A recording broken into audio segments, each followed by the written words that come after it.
Scott Jennings for U.S. Senator of Kentucky. The Hill reports GOP political pundit Scott Jennings, who is a CNN contributor, brushed off questions in a Friday interview about whether he is plotting to run for Senate next year to replace Senate Majority Leader Mitch McConnell.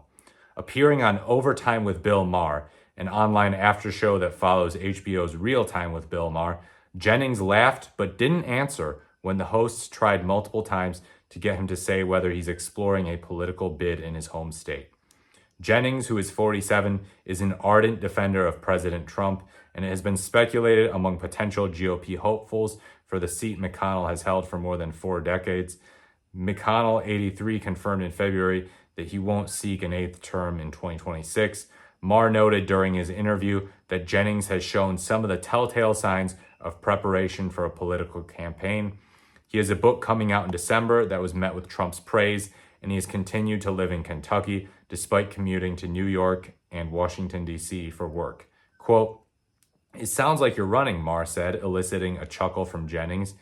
The Daily Beast reported last month, citing an anonymous source, that Jennings told people during the White House Correspondents' Dinner weekend that he would run for the Senate job only if Trump wants him to, and that he would support whoever Trump backs in the race. Trump probably wants him to run, if he's backing his book. U.S. Representative Andy Barr, Republican of Kentucky, and 2023 gubernatorial candidate Daniel Cameron, the state's former attorney general, have already launched campaigns to replace McConnell, while conservative businessman Nate Morris has acknowledged that he's mulling a run and reportedly has been working with operatives aligned with Trump and Vice President Vance, Semaphore reported. Nate Morris, that is a great last name, by the way. No relation to me. But yeah, I don't think this guy's going to run, but I feel like the groundwork is getting laid for people like him to run more often. Media personalities, those types, Trump is just opening the door for all of it. And it happened before Trump anyhow, media personalities ran. And then a lot of just celebrities, people who just seem like total wild cards. There's talk of them just running, just gratuitously.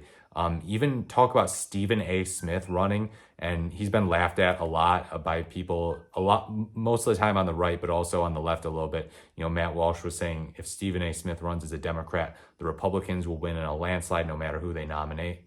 But yeah, I don't think this guy is running, even if he's not directly answering. It's just something interesting that I saw. I don't watch Scott Jennings a whole lot, so I don't know how outrageous he is. But if it's true that he's an ardent defender of President Trump, that's very concerning. We don't want to replace Mitch McConnell with someone who's even more of a MAGA Republican. And make no mistake, Mitch McConnell is responsible for so much of the disarray that we see in the country right now.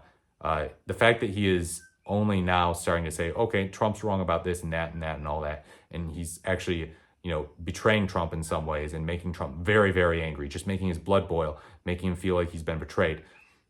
That does not erase the fact that he was a total stooge for him during his first term. And the first term laid the groundwork for some of the insanity of his second term, Had he been less successful in his first term in, for example, appointing Supreme Court justices, he might not have gotten reelected. There might have been a change along the way with his criminal prosecutions and all that, Instead, the U.S. Supreme Court gave him immunity for anything that he can argue is an official act. So, yeah, I don't think that Scott Jennings is going to be the guy in 2026 for the Kentucky Senate. I just thought it was kind of interesting. If he's more offensive than I think he is, which I haven't heard his name that much, so he's probably a little less offensive than some other Republicans and right-wingers in media, then, if he's more offensive, that will probably help him. That'll help him because they just care about triggering the left and owning the left. A lot of them do. Not all, but a lot of them do. They put that as their number one priority. Policy be damned. Policy is a sideshow. It's all about pissing off leftists, and that is why Trump's support is so staunch among people in the Republican base. They equate pissing off leftists with passing genuinely awesome policy, genuinely awesome conservative policy. Being a good conservative president, they say, is merely about pissing off leftists, not about actually getting stuff done.